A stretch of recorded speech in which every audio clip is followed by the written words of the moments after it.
तो कई बार ये अंदरूनी चोट गले के अंदर धीरे धीरे सूजन लाती है।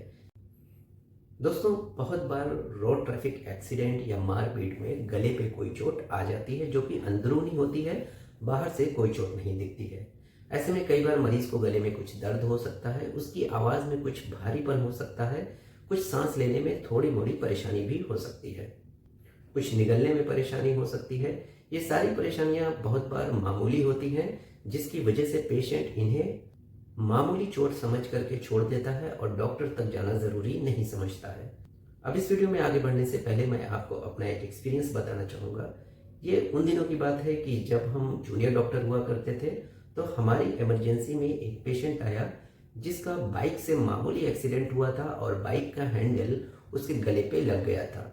हैंडल लगने के बाद मरीज को गले में कोई परेशानी नहीं थी, सिर्फ उसकी आवाज़ थोड़ी भारी हो गई थी।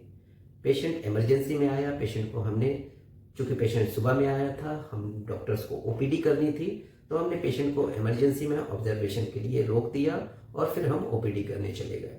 जब ओपीडी के बाद दोपहर में 2 बजे हमने पेशेंट को देखा तो पेशेंट की सांस बुरी तरह से उखड़ रही थी, उसको बिल्कुल भी सांस नहीं आ रही थी। तो ऐसे में हमें इमरजेंसी में पेशेंट की ट्रेकियोस्टमी करनी हुई, यानी कि सांस की नली में यहाँ नीचे से एक नया रास्ता बनाकर ट्यूब डालने की सर्जरी करनी हुई, तब हम पेशेंट की जान बचा पाए।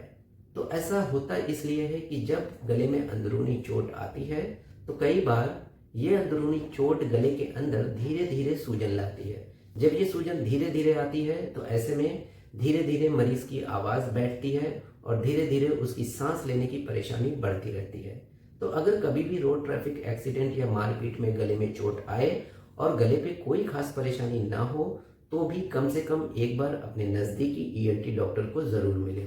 यहाँ पर एक बात ध्यान रखने वाली है कि अगर चोट के बाद आवाज़ का भारीपन धीरे धीरे बढ़ता जा रहा है और सांस लेने की परेशानी भी धीरे धीरे बढ़ती जा रही है, तो ऐसे में बिना समय गंवाए आपको किसी ईएनटी डॉक्टर को कंसल्ट करना ज़रूरी है। तो आज के लिए इतना ही, मिलते हैं नेक्स्ट वीडियो में एक और टॉपिक के साथ। Thank you.